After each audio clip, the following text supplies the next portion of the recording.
Use TikTok to promote your business. Why? Gary Vee said to. This is StartOverSuccess.com, where boomers go to get inspired. Consider tax guy Duke Moore. He picked a great niche, built a team, and put TikTok to work for him.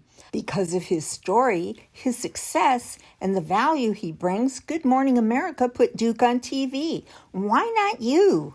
How to put TikTok to work for you? Set up your account, make a nice profile page, use a hashtag that'll draw business to you. I use small business tips and startups. You make a list of videos. What will you talk about?